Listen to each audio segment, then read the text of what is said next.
la base o el piso del cráneo.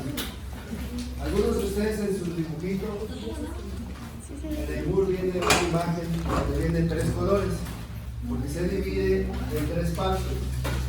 Es la fosa cerebral anterior, la fosa cerebral media y la fosa cerebral posterior.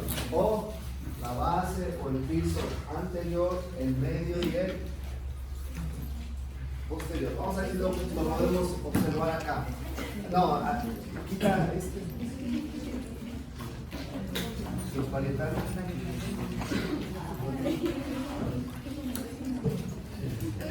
Ahora sí. A ver. Vuelve el frontal. El frontal. Usted no más o menos.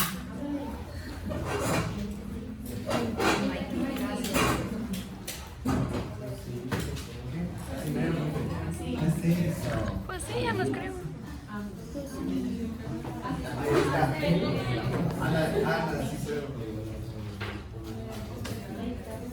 Bueno, vamos a ver entonces, ¿sí? La base del cráneo.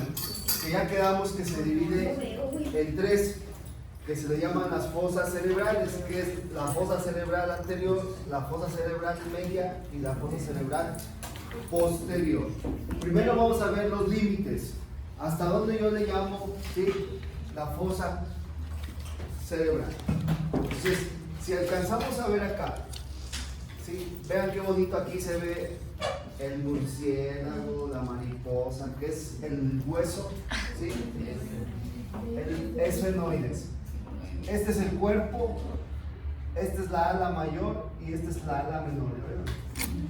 Entonces, de esta zona, si hiciera un dibujo acá, donde voy a tener las alas menores del esfenoides y aquí voy a tener el cuerpo del esfenoides. Esta parte habíamos quedado que es la escama que occipital. Entonces, la fosa cerebral, Pero si la escama la escama no. del frontal. Si es lo que no es. Ok. Este que vemos acá se llama el borde libre del ala menor del esfenoides. Este se llama el borde libre del ala menor del esfenoides. Entonces, ¿quién delimita la fosa cerebral anterior? El borde libre del ala del esfenoides y va a llegar hasta acá, que se llama la escama de frontal. A ver, ¿quién delimita esta fosa cerebral anterior? Si empezamos por la parte anterior, vamos a decir que es la escama de frontal. Y por la parte posterior es el borde libre del ala menor de esfenoides, que viene siendo esta que está acá, vean. Entonces todo esto que está acá en la parte anterior se le va a llamar la fosa cerebral anterior. Sí, el borde libre. Si viene entonces de la escama del occipital, digo del frontal, perdón, no soy occipital, al borde libre del ala menor del esfenoides. Y a esto le vamos a llamar la fosa cerebral anterior. Ahora vamos a ver la media, que aquí le alcanza a ver mucho mejor. Entonces, la fosa cerebral media viene del borde libre del ala del esfenoides a este hueso que está acá, vean, que se llama el borde superior de la porción petrosa del hueso temporal. Otra vez. Los límites. En la parte anterior es el borde libre del ala menor del esfenoides.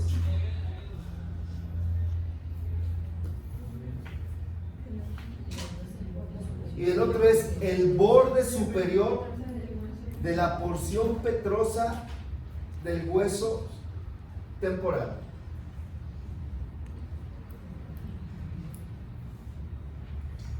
Y entonces todo esto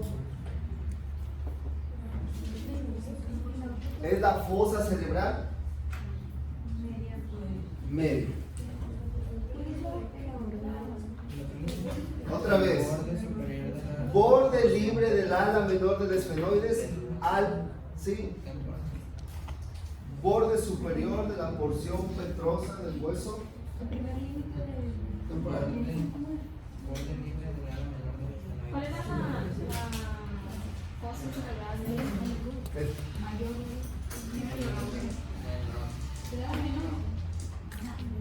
De la fosa cerebral media. Y ahora veremos entonces la fosa cerebral posterior, que viene igual del borde superior de la porción petrosa del hueso temporal a la escama ahora sí del occipital.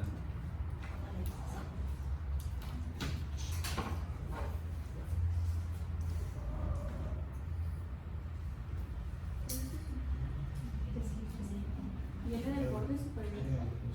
Borde superior de la porción petrosa del hueso temporal a la escama ahora sí del occipital.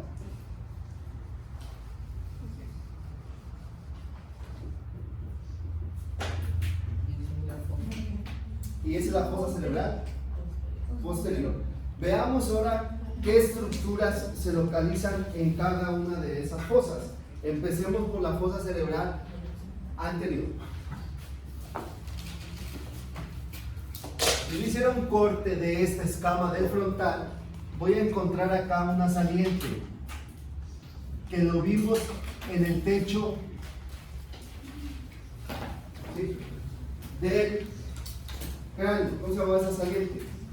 Se llamaba la cresta frontal. Entonces esta va a ser la cresta frontal.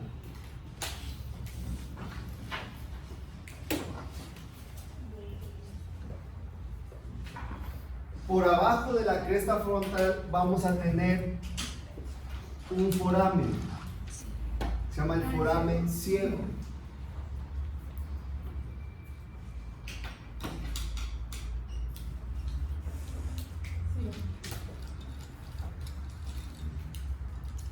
Por aquí pasa una arteria que se llama la arteria emisora.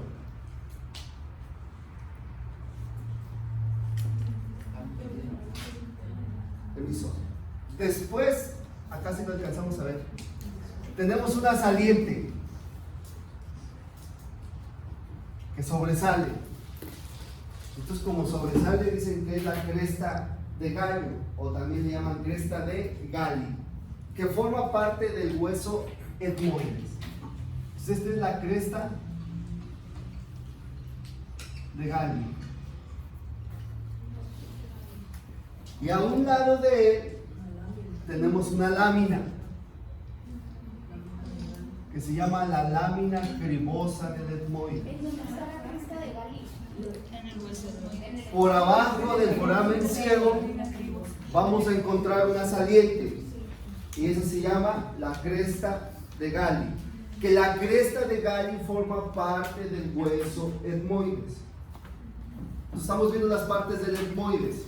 Aquí en el tabique nasal vimos la lámina perpendicular del etmoides. Estamos viendo la cresta de Galli y ahora estamos viendo la lámina cribosa del etmoides. Y esta lámina cribosa que se encuentra a un lado de la cresta de Galli tiene muchos forámenes pequeños.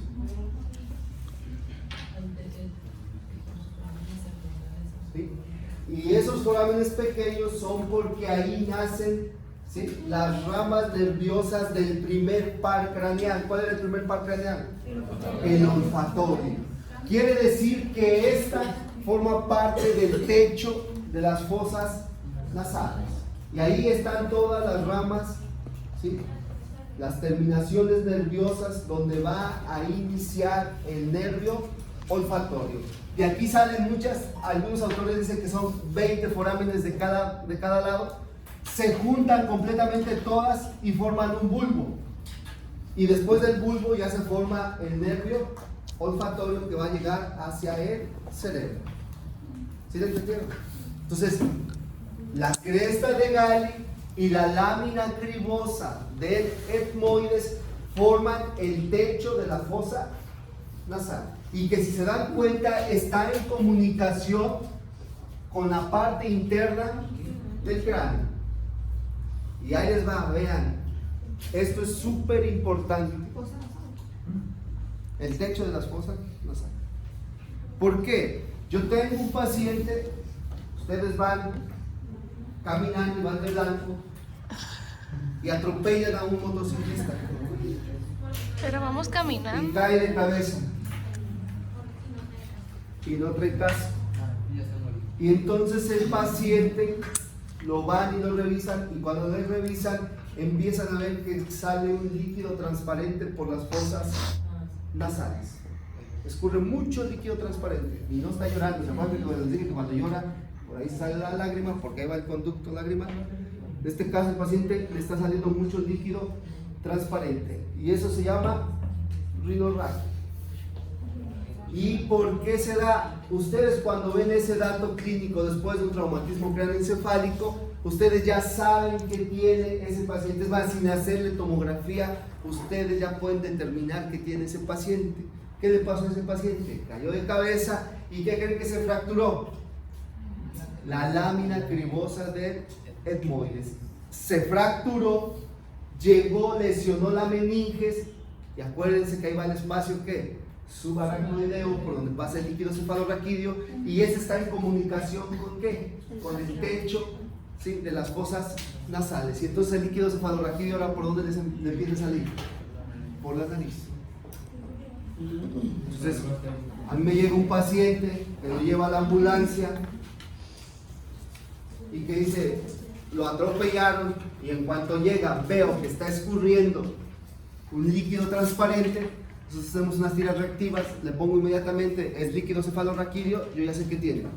Que tiene una fractura, ¿sí?, de la lámina cribosa del etmoides. ¿Cómo se llamaba? Rinorragia.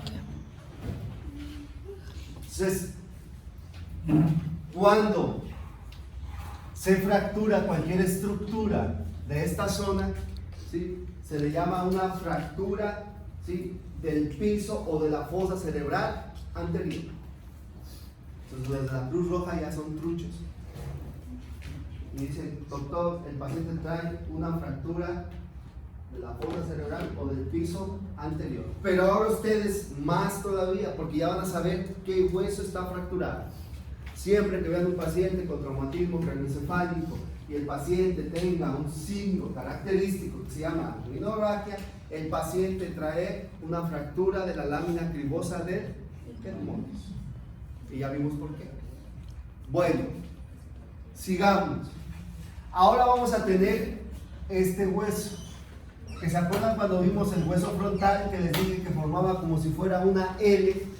Porque de aquí sale para acá la escama del frontal y se forma este hueso, que sigue siendo el frontal, pero vean cómo se mete dentro de la cavidad. Por eso, acá abajo, ¿qué creen que está por abajo? La cavidad orbital. Por eso les decía yo que el techo de la órbita está formado por el hueso, ¿qué? Frontal.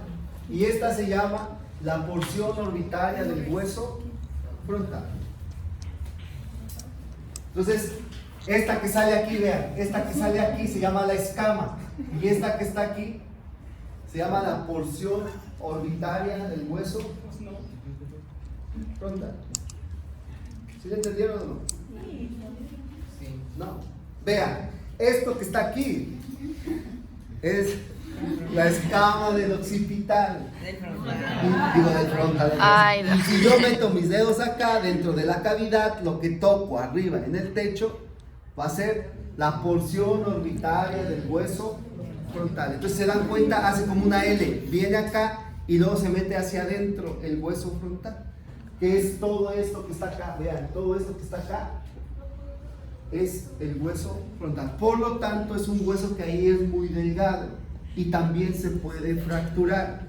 Y entonces ahora tengo un paciente, esto es lo bonito de esto.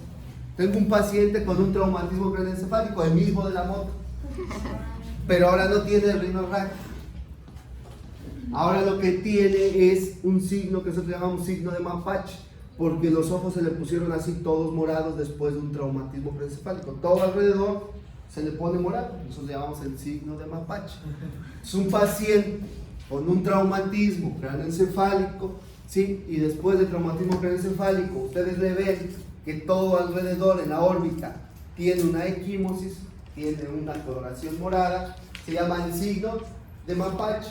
¿Y qué tiene? Una fractura de la fosa cerebral anterior. ¿Y ahora qué hueso es el que se fracturó? No la lámina cribosa, porque no está saliendo líquido cefalorraquídeo. Ahora, ¿cuál creen que se fracturó? La porción orbitaria del hueso frontal. Entonces se fractura, ¿y a dónde creen que se va toda esa sangre? Pues hacia la cavidad orbitaria, porque acuérdense que la porción orbitaria forma el techo ¿de qué? De la órbita, y entonces al paciente se le ponen los ojos ¿Puedes repetir morados. cómo se llamaba el que tuvieron los ojos morados? No, pero una palabra que Equimosis. Un moretón médicamente es equimosis, decimos moretón, decimos equimosis. Entonces ese paciente tiene una fractura de la fosa cerebral anterior, pero ya específicamente ¿qué hueso? La porción orbitaria del hueso frontal. Entonces, si tiene rinorraquia, es la lámina Cribosa del esmoide. Si tiene signo de mapache, es la lámina, la porción orbitaria del hueso frontal. Y que son las dos lesiones más características de los pacientes que tienen fractura del piso anterior o de la fosa cerebral anterior, la rinorraquia y el signo de mapache. Entonces, los paramédicos, en cuanto llegan y ven un paciente con traumatismo craneoencefálico, luego le ven los ojos o le ven la nariz que no está escurriendo líquido cefalorraquídeo. Bueno, y acá vamos a ver que va a abarcar un poco de esto que se llama el cuerpo del esfenoides. Y entonces, ¿qué huesos me están formando mi fosa cerebral anterior? ¿Sí? El etmoides, la porción orbitaria del hueso frontal, la ala menor del esfenoides y parte del cuerpo del esfenoides. Otra vez, ¿qué huesos forman la fosa cerebral anterior? ¿Sí? El etmoides, la porción orbitaria del hueso frontal, ¿sí? Las alas menores del esfenoides y parte del cuerpo del esfenoides. Y esos me van a formar mi fosa cerebral anterior.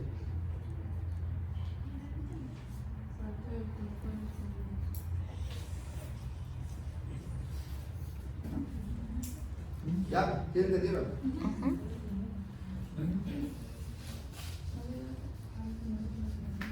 Ahora vamos a ver, ¿sí?, la fosa cerebral media. Entonces quedamos que la fosa cerebral media, ¿sí?, venía del borde libre de la ala menor del esfenoides hacia el borde superior de la porción petrosa del hueso. Esos son los límites, ¿no? Sí, son los límites.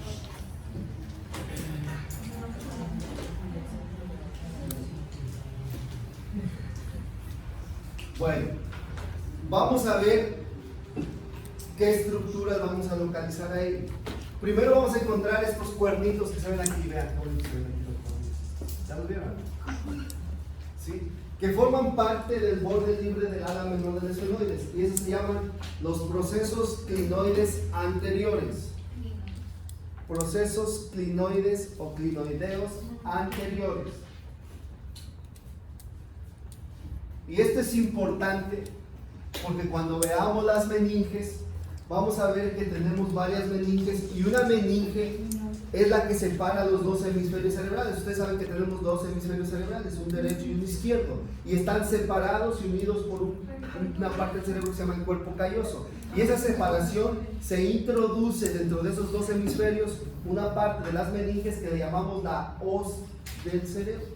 Y esa hoz del cerebro, cuando se introduce aquí en medio de ellas dos, se va a insertar en la cresta de Galli y ahí se sujeta. Entonces la hoz del cerebro se sujeta en la cresta de Galli. Después da vuelta, ¿sí?, ¿sí? Y se mete por abajo de los hemisferios cerebrales y separa los hemisferios cerebrales de otro órgano que está por abajo de él que se llama el cerebelo. Y entonces cubre completamente todo el cerebelo. Y como cubre completamente a todo el cerebelo, nosotros le decimos que se llama la tienda del cerebelo. Y entonces hagan cuenta que viene aquí están los hemisferios cerebrales, se introduce por acá abajo la meninges y forma la tienda del cerebelo. ¿Y dónde creen que se va a insertar? En las clinoides anteriores y en las clinoides posteriores. Y entonces de acá, de la tienda del cerebro hacia arriba, quedan los hemisferios cerebrales. De la tienda del cerebro hacia abajo queda el cerebelo.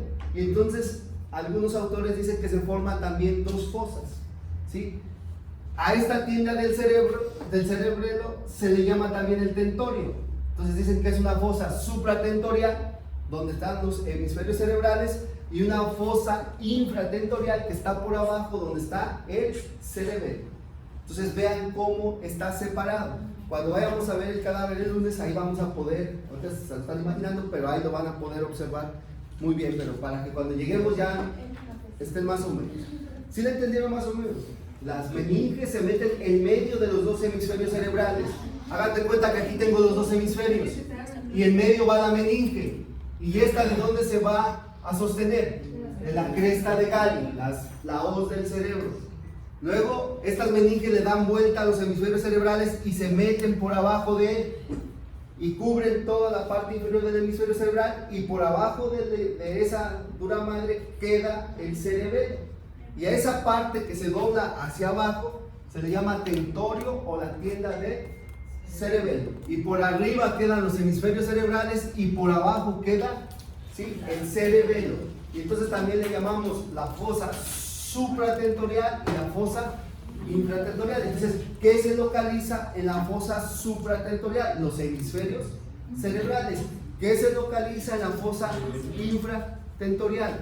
El cerebelo y el tronco cerebral. Ahí están en la parte inferior. Y esos se van a insertar en las clinoides anteriores.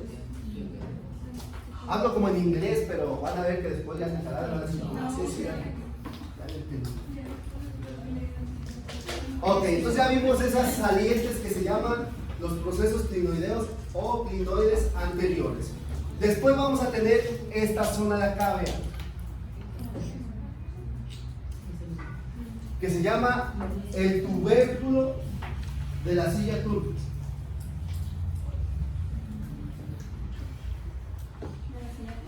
Turca.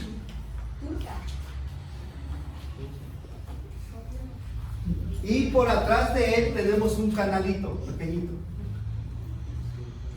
que se llama el surco o el canal prequiasmático.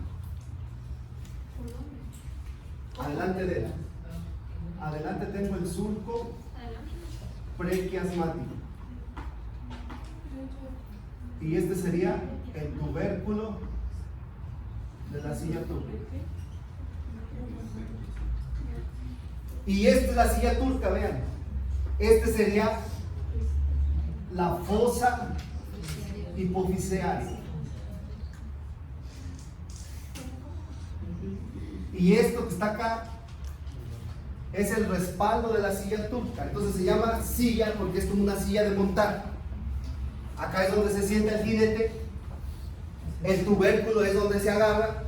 Y esto de acá es el respaldo, la parte de atrás. Y entonces esta se llama la fosa hipofisiaria, donde se va a, ¿sí?, a sentar una glándula que se llama hipófisis, que luego lo vamos a ver. Entonces vean, el surco prequiasmático, el tubérculo de la silla turca, la fosa hipofisiaria, el dorso de la silla turca, y acá en el dorso de la silla turca le salen dos cuernos. Esta tiene cuerno y no es chivo, que son las clinoides posteriores. Ya vimos que estos dos cuernitos eran las anteriores y esto van a ser las posteriores, donde también se va a sujetar, ¿sí?, la tienda del cerebelo o el tentorio. Las clinoides posteriores. Entonces estos piquitos que están aquí son las clinoides anteriores y estos que están acá son las clinoides posterior. A un lado de él va a correr un surco. Que viene aquí. Que se llama el surco carotídeo. Por arriba de ese surco va un seno, que se llama el seno cavernoso. ¿Se acuerdan que cuando hablamos ayer de los senos, les dije que los senos son los que van a formar las venas, porque ahí se van a localizar toda la sangre venosa? Ahí voy a ver un seno, que se llama el seno cavernoso. Y vean, entre las clinoides anteriores, el tubérculo y el canal prequiasmático, no se alcanza a observar, pero aquí hay un orificio, un foramen, que se llama el canal óptico. ¿Dónde se encontraba en el canal óptico cuando vimos la cavidad orbitaria?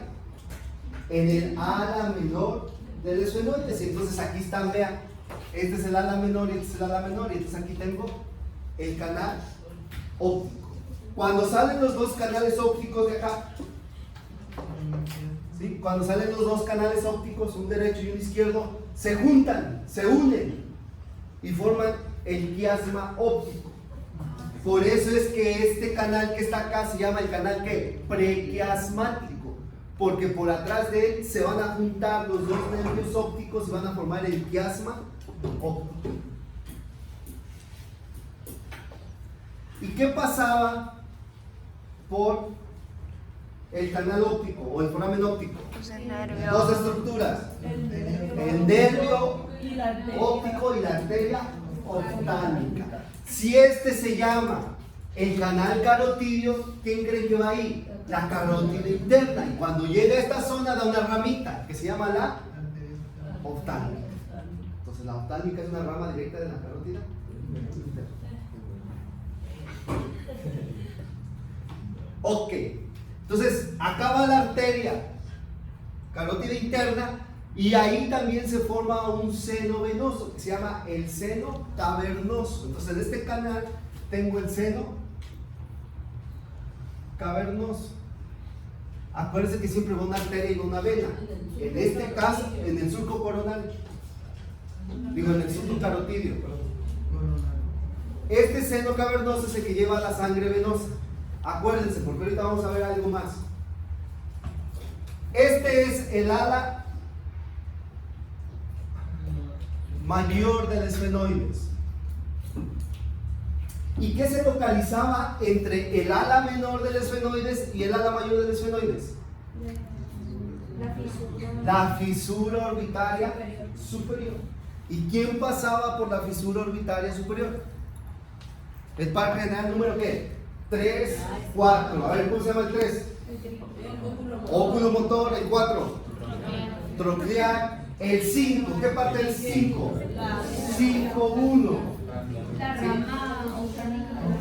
La rama oftálmica del trigémino. Y el par renal número 6, que es el abducen. Pero ¿quién pasaba también más? La vena oftálmica superior. Y vean, viene aquí la vena oftálmica superior. ¿Y a dónde creen que desemboca la vena oftálmica superior? Al seno cavernoso. Porque ahí se junta toda la sangre venosa.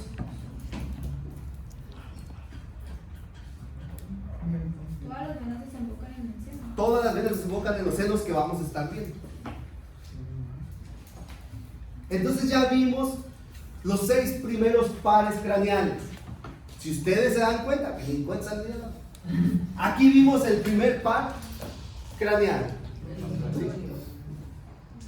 Que es el olfatorio, donde estaban, ¿sí?, las fibras terminales, se formaba el bulbo y después del bulbo ya se formaba el nervio olfatorio.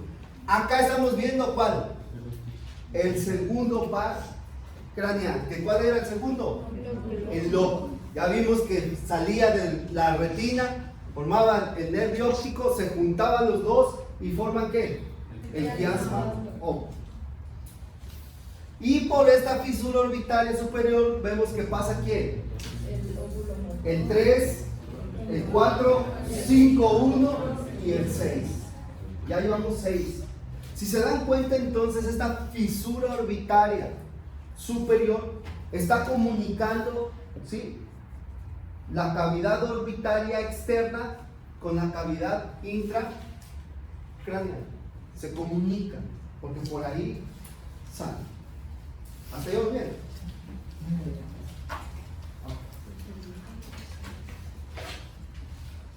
Y ya vimos el 5.1. Vamos a ver el siguiente. Que acá no se alcanza a ver, pero se lo vamos a poner para que lo vean. Está aquí un foramen a un lado de la silla turca, que se llama el foramen redondo. Ahí está, mira, ahí se ve. Es este que está acá. Este que está acá. Se llama el foramen redondo. Y por el foramen redondo va a salir, ¿sí?, 5.2, que es la rama maxilar De del trigémino. trigémino. Sale por el foramen redondo, cae a la fosa pterogopalatina y de ahí va hacia la fisura orbitaria inferior, sale y después sale por el foramen infraorbital. Dijo que cae la fosa. A ver, entonces si se dan cuenta, la fisura orbitaria inferior no está comunicando hacia la cavidad craneal interna. ¿Quién es la única que comunica? La fisura orbitaria superior. Esas sí se comunican, pero esta no. ¿Sí? Entonces, ¿por dónde sale? ¿Sí? B2. Sale por la parte interna del foramen redondo, cae a una fosa que vamos a ver que se llama la fosa pterigopalatina, de ahí jala, sigue y luego llega por la fisura orbitaria inferior y después sale por el foramen infraorbital. Entonces ya estamos viendo los trayectos de los pares craneales. ¿Por dónde sale? ¿Sí lo entendieron? Vamos a ver, por ejemplo, B1. B1 está muy fácil, porque sale, ¿por qué? Por la fisura supraorbitaria, de ahí va hacia arriba y después sale ¿por dónde? Por el foramen supraorbital. Ese es B1. B2.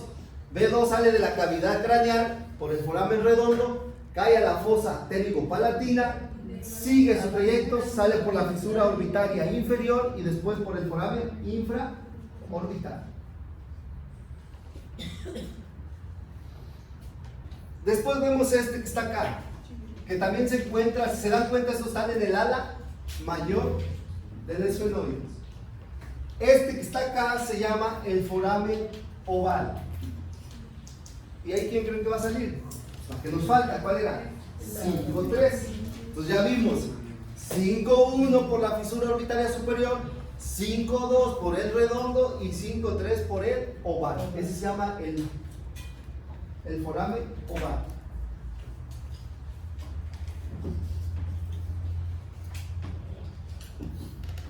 Y ahora este entonces sale por aquí 5.3, llega a otra fosa que se llama la fosa temporal inferior, de ahí sigue su trayecto y después va a salir ¿por dónde? Por el foramen mentoniano. Entonces el trayecto, sí, de 5.3 sale de la cavidad craneal por el foramen oval, llega a la fosa temporal inferior, de ahí sigue su trayecto hacia la parte anterior hasta que se localiza con el foramen mentoniano y por ahí va a salir a la parte externa. Y se lo tiene que aprender porque así les voy a preguntar, dime el trayecto de B3. Voy a repetir ahora, ¿sí, verdad? Pues ya se los dije. Entonces, Lo voy a subir hoy. por el foramen oval. Voy a subir todos los de la fosa semana. temporal inferior, de ahí va hacia la parte de adelante y va a salir por dónde? Por el foramen. Pues no los puedo subir ese día. Ese es Deme el trayecto, chance. sigue B3. B2. Foramen redondo, fosa pterigopalatina, ¿sí? Fisura orbitaria inferior y el foramen infraorbitario. B1, fisura orbitaria superior, ¿sí? Y después el foramen supraorbital. ¿Cuál es el último de los forámenes o fisuras del 2? El último, el foramen infra, redondo, fosa télico-palatina, ¿sí? Fisura orbital inferior y el foramen infra orbital. Ok, vamos a ver ahora está acá, que se llama el foramen espinoso. Este se llama el espinoso. Y por ahí va a salir y a entrar, entra la arteria meningia media. ¿Se acuerdan que cuando vimos la calvaria, ahí estaba la impresión de la meningia media? Cuando vimos la calvaria, no sé si les dije, si habían impresiones de una arteria que se llamaba la meningia media. Entonces por aquí entra la arteria meningia media, ¿sí? Sale la vena meningia media, ¿sí? Y sale el nervio meningio medio, o sea, todo el paquete vascular meningio. ¿Sí? La arteria, la vena y el nervio meningio medio. ¿Por dónde? Por el espinoso.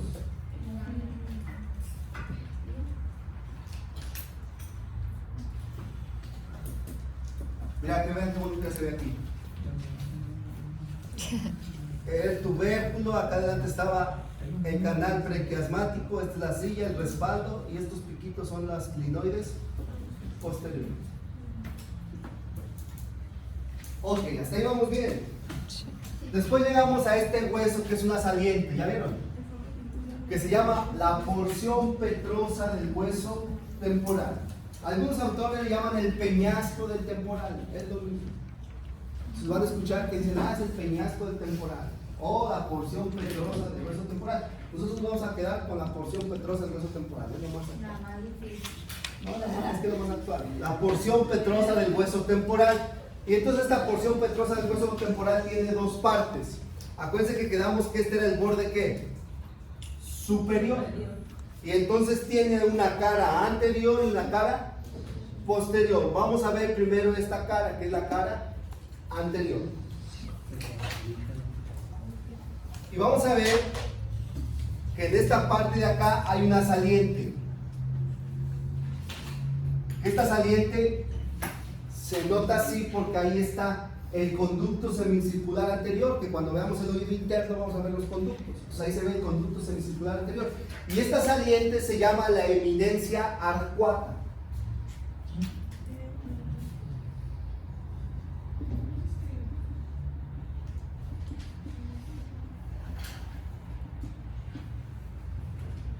Entonces, ¿qué es la eminencia arcuata? Es una impresión del conducto semicircular anterior. Y de la eminencia arcuata hacia la parte lateral, todo esto se llama el tegmen timpánico, o también llamado el techo de la caja del tímpano. ¿Qué quiere decir? Allá adentro, si yo hiciera una disección, voy a encontrar todos los huesos del oído. Acá. Entonces, ¿dónde se encuentran los huesos del oído? En la porción petrosa del hueso temporal, en esta zona. Y esta zona que estamos viendo que es el tegmen timpánico, o es el techo de la caja del tímpano, donde están todos los huesecillos. Y acá adelante vamos a encontrar una fosa que se llama la fosa del trigémino, porque aquí va a haber un ganglio que va a formar el trigémino.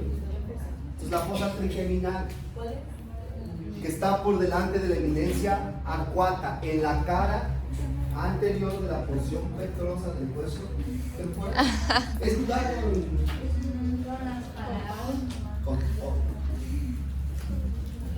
entonces tengo el tegmen timpánico, o el techo de la caja del tímpano, la eminencia arcuata. ¿Qué era la eminencia arcuata? Una impresión del conducto semicircular anterior.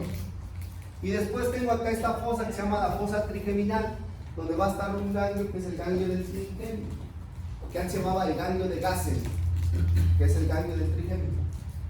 Y aquí adelante voy a tener esto, que se llama el foramen rasgado o foramen lacerum.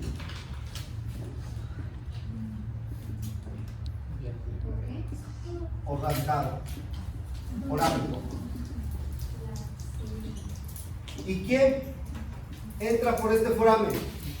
Por este foramen va a entrar la carótida interna. Entonces vean, entra por acá y se viene por su surco. ¿La vieron? Y luego aquí en su surco da vuelta y da la primera rama, que es esta, que es la oftalmo. Entonces si te pregunta el examen, ¿sí? ¿Por qué foramen en la cavidad craneana entra la carótida interna? Es por el foramen lacerno o el foramen rasgado. Por ahí llega la carótida interna. Bueno, esas serían todas las estructuras de la fosa cerebral. Bueno, veamos ahora la fosa cerebral posterior rápido.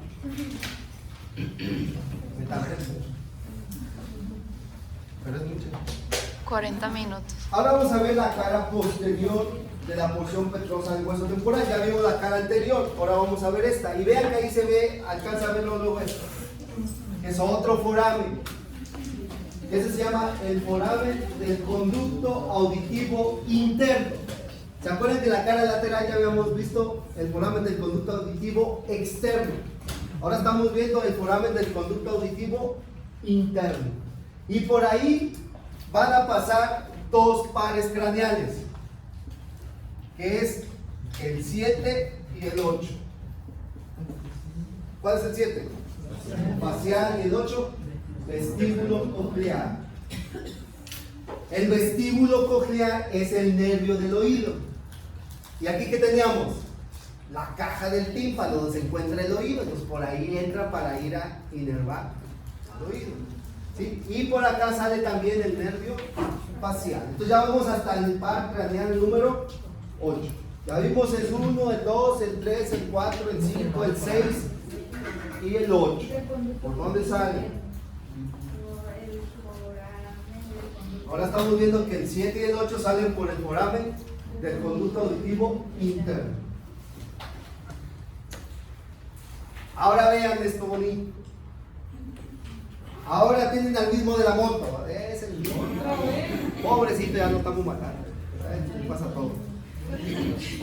Salió volando, cayó de cabeza, pero ahora no tiene rinorragia, no tiene ojos de mapache, sino ahora le escurre sangre por el oído. Se llama otorraquia, otorrea. ¿Y qué es lo que tiene ese paciente? Ya saben, ¿qué tiene? Fractura. ¿Una fractura de qué fosa cerebral? ¿De la anterior, de la media o de la posterior? De la anterior. No, son de la media. Pues de la media, porque aquí está la caja del tímpano.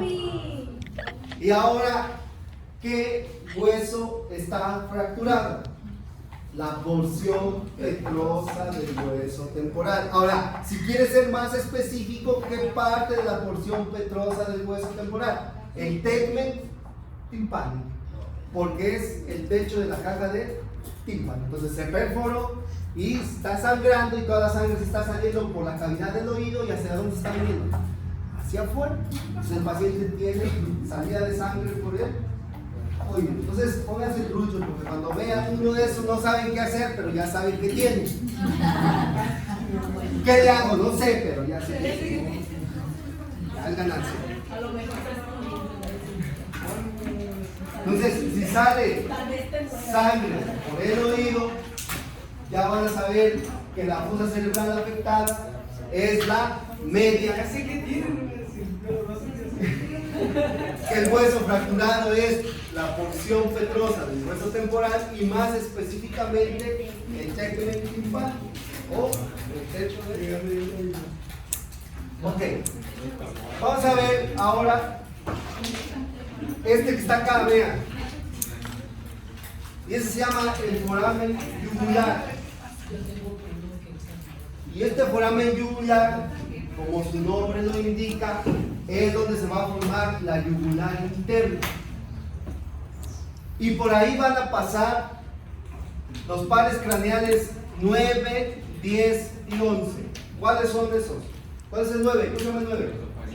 El glosofaringio. El 10, el estudiante de medicina, exacto, el vago. El 11, el accesorio. Entonces ya vamos viendo hasta el 11 por dónde sale. 9, 10 y 11 salen por el foramen yugular. Ahora vean cómo se forma la yugular interna. Ya me emocioné, lo último ya me está contando. Por los senos. Entonces habíamos quedado que aquí había un seno. ¿Cómo se llamaba este seno? El seno cavernoso. Después del seno cavernoso se formaba otro seno que llegaba a la yugular, que se llama el seno petroso inferior. Y por esta parte se forma otro seno que se llama el seno sigmoides. Y vean, entre el seno petroso inferior y el seno sigmoides se une en el foramen yugular. ¿Y qué creen que forman? La yugular interna. Pregunta de examen: ¿quién forma la yugular interna? El seno petroso inferior y el seno sigmoides. Ya saben quién forma la yugular. Qué bonito, ¿no? ¿Saben? Vamos a dejar lo demás.